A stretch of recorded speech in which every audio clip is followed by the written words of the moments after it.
like to invite to the stage Ms. Audrey Yeo, leader of LIXIL Water Technology for Asia Pacific.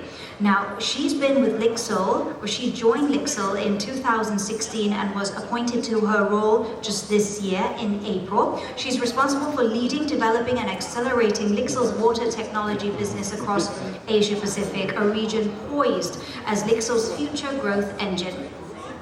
Audrey has over 2 decades of commercial and marketing experience in multinational organizations, and her pan-regional scope has spanned 17 countries, including China, India, countries in ASEAN, delivering unique, relatable and high-result consumer-centric branding and marketing campaigns. And we're delighted to have her with us today, Audrey Yeo.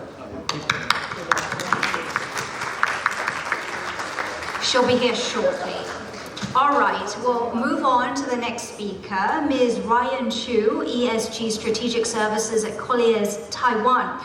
Now, Ryan leads Colliers Taiwan's marketing and communications, as well as ESG Strategic Services. In real estate, she leads collaboration with Google, launching Asia's first AI carbon emissions property management platform, enhancing energy efficiency, rental yield, and mitigating urban heat, showcasing the sustainability and visionary environmental stewardship. She's here in the room, Ryan Chu.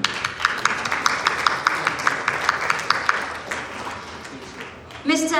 Man Leung, Development Director of China Construction Engineering. Now, he has over 15 years of project development experience in China and in Southeast Asia. In the recent M8 project, he managed the consultant teams from the conceptual stage to construction and coordinated with operations. This mixed-use project involved shopping mall, office building, and residential development as well. Mr. Leung joins us on the stage.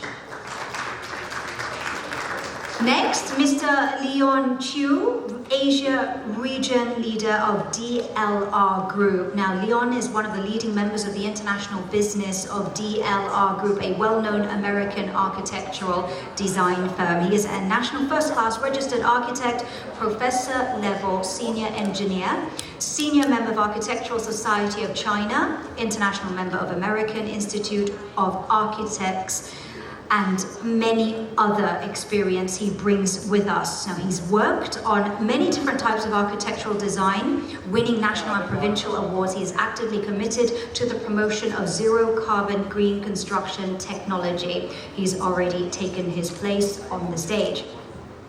Mr. Yibin is the Managing Director at Bridgehill Group.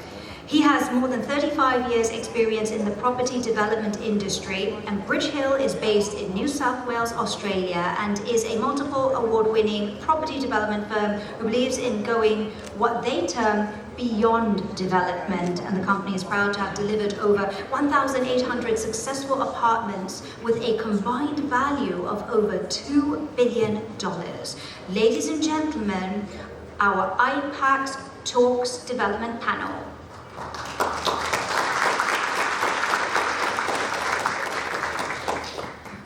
Good to have you all here with us. Thank you so much for joining us. Now, we talked a fair bit about ESG, environmental social governance, in our previous panels yesterday as well. So we'll start with ESG. Audrey, with you. Let's talk about some of the challenges that are facing developers, and we have touched on these in some other discussions, but if you could let us know from your perspective and your experience, how do challenges such as a climate emergency impact your thinking and your decision making? Good afternoon, thank you so much. The topic on climate change, water conservation is not new. I think this has been a topic that we have been talking in the last decades, right? Or even earlier. But in most recent years, we are seeing more focus around, among organizations, really stepping up the efforts and really putting in solid actions to addressing climate change. Also looking at water conservation and how to use resources in the most efficient way. And LIXIL, as a leading brand in the industry, we want to be responsible partners to our architects, developers, as well as designers, right? And hence, we have already stepped up our focus in terms of addressing some of this climate change and issues that are surrounding our consumers and customers. Around this topic as well, LIXIL has actually launched a wide range of activities, focusing from procurement function to operation and even manufacturing base, addressing topics on how we can actually minimize carbon emission, how can we design products that will be that's sustainable and really addressing the water conservation topic, as well as resources internally. How can we make sure that our processes, our business operation are efficient in terms of addressing this? And as a company, we have an aim to achieve net carbon zero by 2050. In fact, our fitting plants across the world have already achieved this. So by 2050, we hope that our manufacturing base, our businesses, our processes will be able to achieve net zero by 2050. So that are some of the things that we've started to look at as a corporation. Thank you for telling us about all of that. Let's go to Leung now. Really happy to read your profile there. And now you're so focused on the promotion of zero carbon green construction technology. Please tell us more about this. Okay, thanks. So I think let's go back to the 2015. So when that with the collaboration of an NGO that called Architecture 2030. When that we organized kind of like a forums that invited 52 enterprise, including like 28 domestic enterprise design firm, and 24 the foreign design firms to sign the China Accord, focus on the global cities architecture, low carbon development. And later, so in the end of the November, and we were invited to the COP21, where that we announced officially to the world that all the architects who had the business in China that were aware of the environment.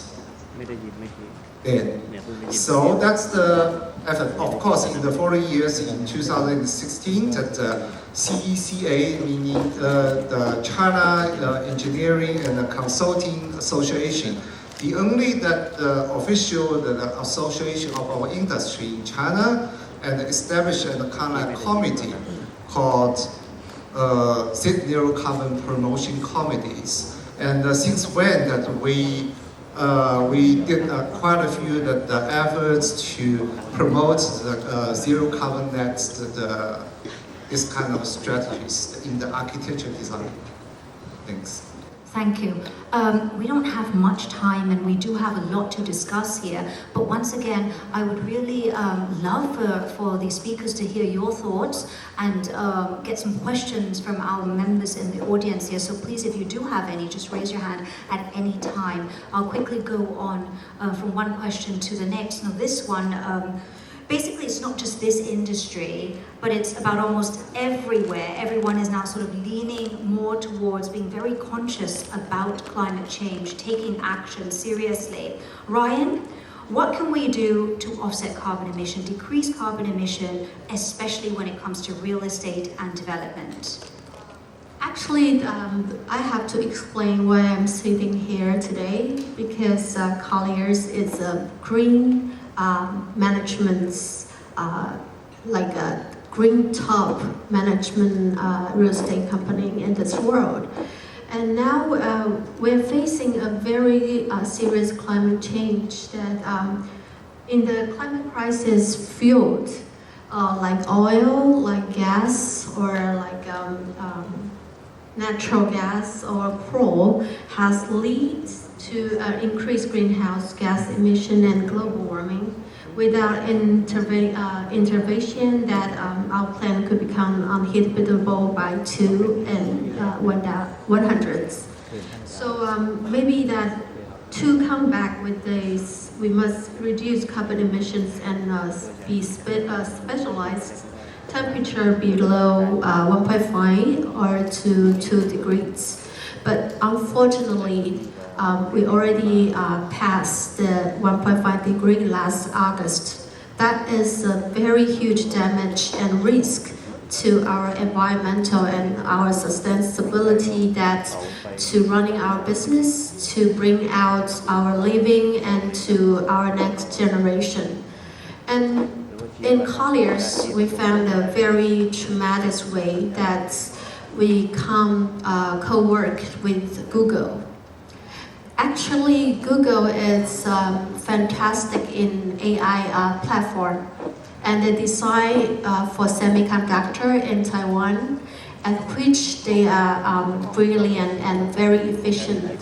So this product is very mature and very efficient, that we tracking all the carbon emissions with this platform, and we service all the big mega buildings or high rental buildings to ensure that their like rental, like their tenant mix or their invest value will keep in a very, very high sustainable value. So I think that it's very popular and very welcome by commercial buildings and by factories and also by hospitals. So if you want to know more about Colliers Net Zero, that's which we call them. It's I think that it will be very satisfied to know that how technology, how the AI to predict the carbon emission, and they're also tracking about every equipment, how the energy use and how they functions, and to prevent the equipment to be broken. That saves a lot of money and energy for our developers, to our building owners, and even we can cost down with our electricity and water waste. That is what I was doing for Colliers in Taiwan now.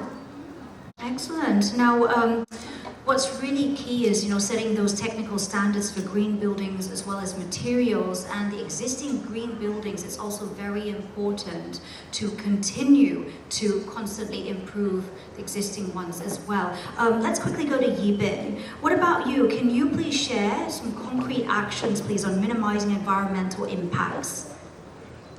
The question of the environment is always important questions. Arguably speaking, because we are a developer. As a developer industry, no matter you are the government developer or a private developer, frankly speaking, we are not environmental friendly business. Okay, we build a city from scratch. We knock down the old building, build another one, new one. So all those kinds of things have an impact on your environment. So I'm not here to talk about the methodology, how to reduce and minimize the impact, which I was thinking because from a different angle, because the property development from this, you purchase the land and you engage consultants to design and getting approval from approving authorities, and then engaged builder to build and deliver the product to the end user. All those whole procedure which take time. I remember because we come from Australia. 10 years ago, normally we can achieve from acquisition of land to deliver the products probably within 12 months to 15 months, sometimes a little longer. But these days, even you can't get a DA approval, developer approval, less than 2 years. So the longer you do engage, involve the people, and you prolong the procedure, and obviously every procedure will have the negative environmental impact on those our natural environment. So I was thinking, please, it's not to minimize the environmental impact. It's not just from developer side. We need coordination from the politicians. We need a coordination from the professional people, consultants, all working together. So there is the minimize the environmental impact is not just academic solution. It's you involve political solutions, economic solutions, and all others. So unless we can reduce those kind of the time of involved property development, we can't achieve those can minimize the impact. That's what I want to say. So this, rather than to go to the detail, because for the methodology, for the environmental impact, there's a lot of, right, as other panelists say, there are a lot of method from the material, green material, eco, different structure, energy saving, all those kind of things which you can always find from the website or from other report. But I was thinking from different angle to answer these questions. So for you, collaboration, cooperation from all parties and stakeholders is extremely significant. Let's now come over to Mr. Leung of China Construction Engineering. How have things changed in the way you do business for the past sort of 4 to 5 years? Yes. My feeling is we are always talking about ESG. So I think more everybody have a feeling the big impact of the climate change, because we always feel have a water flooding, and the typhoon frequency is increased, and so that's why I need to convince my boss, my management team to invest, and I agree with that we need to employ the consultant team, let them work together and provide the earlier feasibility study on the environmental protection and SD method. And obviously, the businessman is always asking me to provide the ROI, return on investment, so the consultant team, architect and the green consultant can help us. And we can doing the actual thing, showing the calculation and provide the life cycle costing in the future 10 year or 15 year. So everybody can work together and moving to our target natural carbon on reduce the footprint. Okay, we're going to backtrack slightly here, go back to real estate, and you're familiar with the market in Taiwan, Ryan? If you could tell us, give us a brief overview, please, and what are the impacts in terms of ESG? How's that all changing? I think the most important thing is developer that we cost about 35% like energy use and 40% of carbon emission in this world. I think that we should make a tremendous change, because if we don't do any actions, that global change will become tremendously very scary.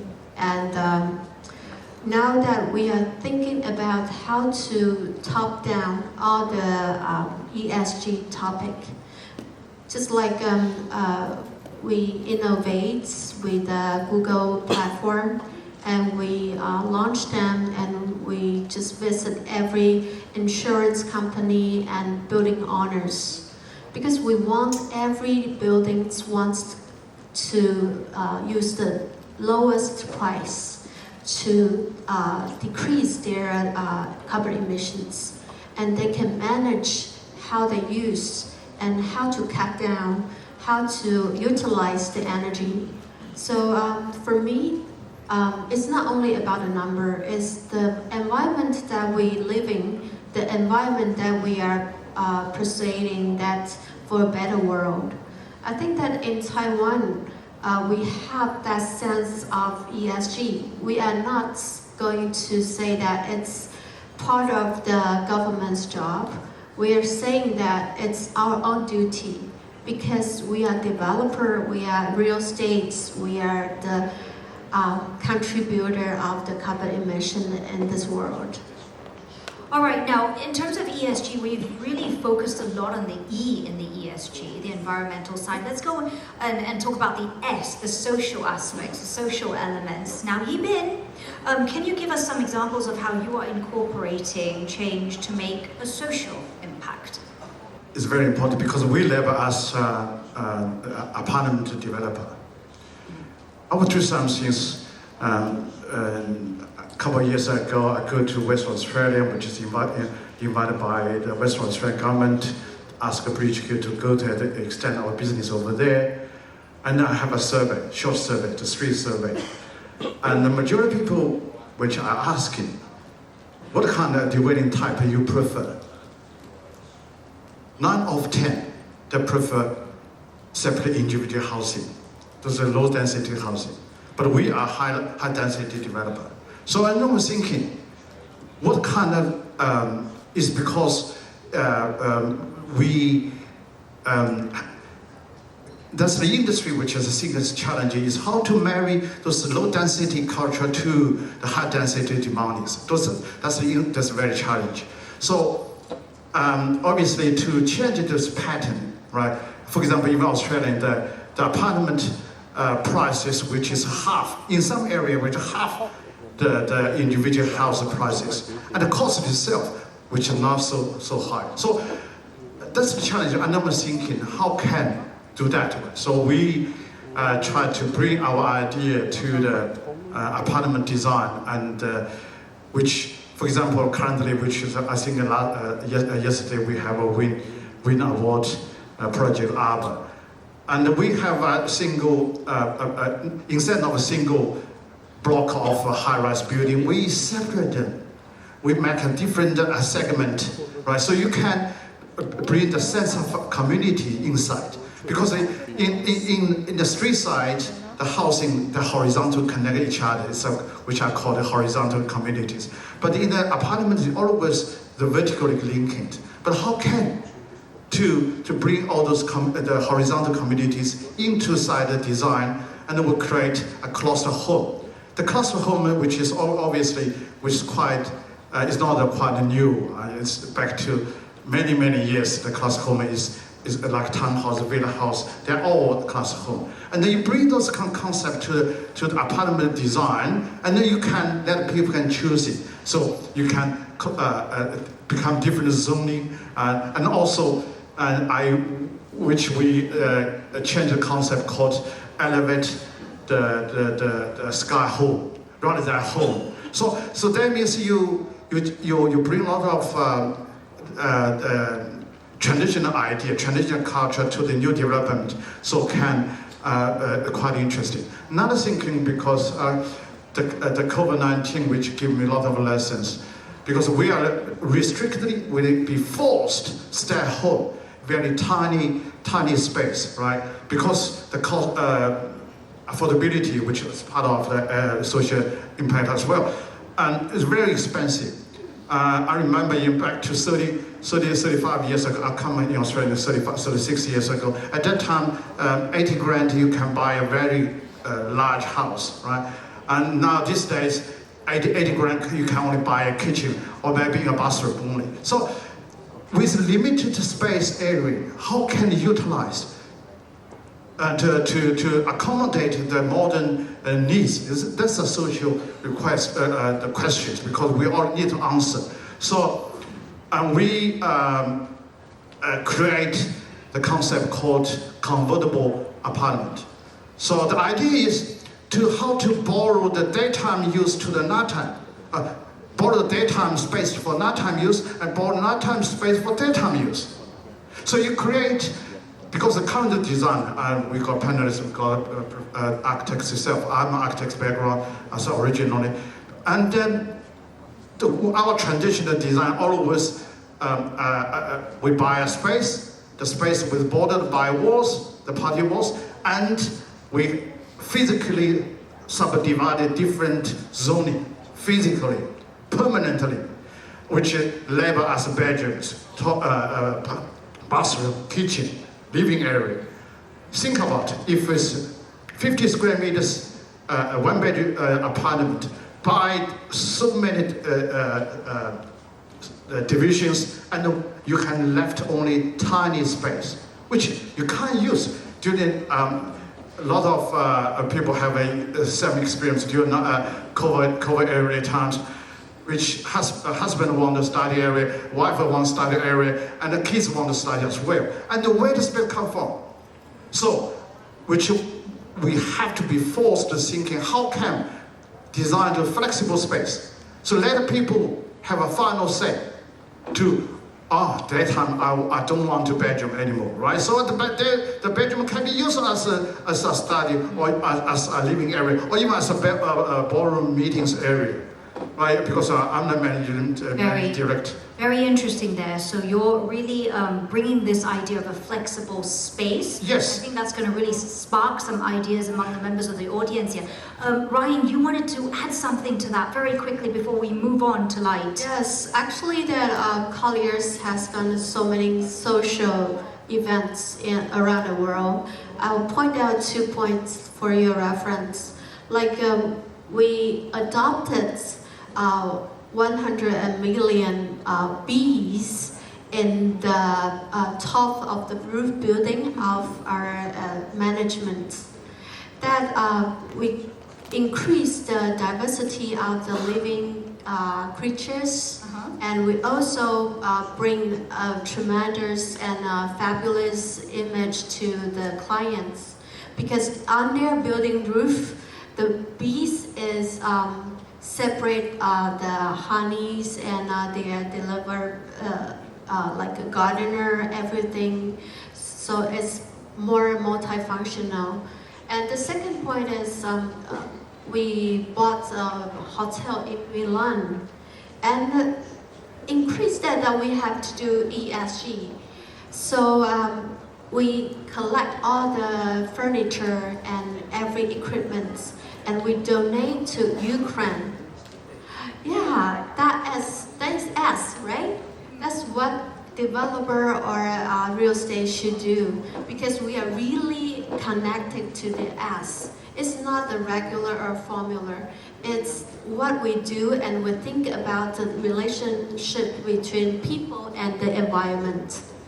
That's wonderful. We're really going to go back to the bees, and then you'll have honey for your clients as well. You just go up to the rooftop. Fabulous. Thank you so much. Let's now go over to light. We cannot miss out on light, as it's the theme for this year. Leon, now you have some fantastic designs which have been incorporated, or which has incorporated natural light into the projects that you're working on.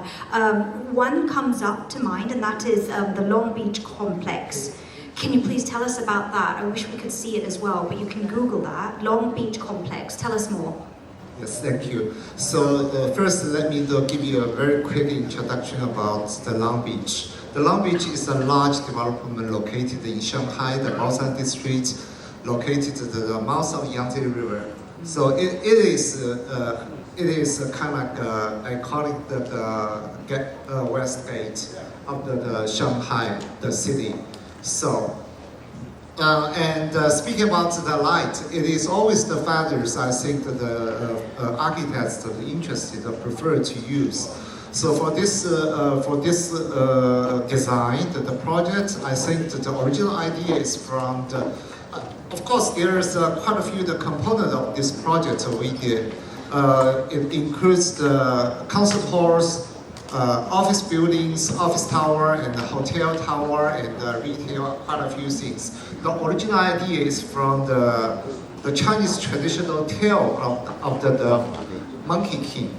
I really wonder if you know about that. So it's kind of like the concept of the shape of the concert hall is from the tale of the story, like the dragon's the palace, and the China is the sea. So It means, so the shape is like a diamond. So how we can to make the look a real diamond? Of course, it is architecture. We cannot make the kind of real diamond. So we angled the surface with the surface of the roof with different angles. So in the daytime, when the sun shines on the surface, so it reflects in different ways in different time first. And at the night, we installed the lights behind the panel with the different variety of the porosities. Make sense? So it means to look like something that spark, something that twinkle, dazzling, something like that. So this is the way that how we to utilize the lights, the natural light and the artificial light to make the concept more realized our concept. Thank you. Great. Mr. Leung, now what about natural light for you? If we could have your take. I know that you engage a lot advisors to assist with this aspect. Yes, in our project, we are highly concerned this one. Our project is a retail project, so that's why our architectural layout need to have the Asian. So the Asian, we can wave some kind of architectural lighting. And for the gas wall, the facade wall, we're using some kind of, we say, stone gas. So this is, we laminate the marble in between the gas and let the electro lighting penetrate to the indoor and let our customer have the experience, the shopping mall. So this is our architectural technique. Yeah. So we've run out of time, but we really need to talk about the challenges that lie ahead. Let's start with Mr. Yibin over there. Okay. I'm sorry to say this, you'll only have about 20 seconds. 20 seconds. Okay, the challenge. I think I love challenge. We have a slogan in our group. We're born for difficulties. Okay, we're not as collaboration of the existing technology, material, everything, and typologies. We need the challenges for the future. Start with the typology, because I always say we can't be frozen by currently types we build the weddings, housing, hotel, restaurants, office building. No, sorry. The reason this is less efficient and this is not what we need to be like about Bangkok, like a Beijing, but like another the metropolitan area, because we are all the behavior setting which is separated by physical barrier, and then for us to from one setting to another setting will take time. All those kind of things add up. It's waste our life, waste our safety. If one day we have take off all those categories, rebuild this category, like here, we have a conference, we live upstairs, so where you live, where you work where you're living. So basically it's a multifunction category. So developer, the facing, the challenge is the multifunctional property development, right, rather than the fixed called residential or single home or office. So one day in this platform, give me 10 seconds, I would suggest to you the international award system, which I'm thinking, right, because I talked outside a lot of people. This award is only for those existing, established property settings. I wish one day we can open to the competition for the future. So welcome all those young generations and then all together, collectively, to have an idea, concept, competition for the future. That's the challenge for us. Thank you so much for that. We heard you loud and clear. And before we move on, you may have only 10 or 15 seconds left, Leon, because we need to go to the gentleman there who wants to be a part of our conversation. Please. Hi, this is Vineet from India. Like, I am representing a developer in Indian market. As everyone was saying that we have to move to greener part of energy saving, sustainability buildings and all. But I think in India it's very difficult if you want to buy something on a greener side, because again the cost is involved. As one of the panelists was discussing, that at the end of the day ROI also important for management. So I think it should come from a social responsibility, because again political intervention is more important what we think. In India we are targeting by 2070 as a zero emission from our Prime Minister. But those are only on talks, I can say, because when we are building something, we have to find a material which is profitability point of view good for us. So I think industry should also provide something on a greener side at a cheaper rate, what I feel. Yeah, thank you so much for sharing. I know we've been doing a lot of talk. I think that's a fabulous idea. Next year, perhaps we can focus more on concrete measures and really showcase what people are doing. And that's really, really working, and inspire others to reach the global targets. What the UN is 2030. Audrey, you mentioned 250, and the Indian government with 270. All right, we really need to, and this is collaboration. This is extremely important. All right, that leaves us with only 10 seconds left, Leung. Please, what are the challenges you're facing? And yeah, just tell us about that first. Okay, so there we go. What are the challenges of the future for you? Clock is ticking. Yes. Just testing. I think that the most challenge for me is how we can provide the. Because I noticed that I'm the only actor designer, so for this panel, right? So, since the point of the view as an architect, I think the most challenge is how we can provide the value-added service to make the win-win-win, meaning including the developer, the government, and the designer. That's the most challenge for me. All right, fantastic to know that. Okay, how about you, Mr. Leung? Yes, your thoughts. Maybe you can tell us, what are you excited about for the future? Yeah, I agree with that. All this kind of SD and environmental thing, we need to work together. So it is include many parties. It is including our government. The government support is very important. And the other group is our dear consultant, and also our supplier, and also the contractor, because it is involved over 1,000 of people and over more than 1,000 of the job duty. See, your responses are inspiring so many thoughts here from the audience, and I think somebody else wants to say something too on this side. Please. Okay, I represent the largest property transaction company in Sri Lanka. And just to tell on the ESG, I think the concept is very good, but we need all the stakeholder support, like all the gentlemen before mentioned. We need the government support, and also the government has to make policy out of it.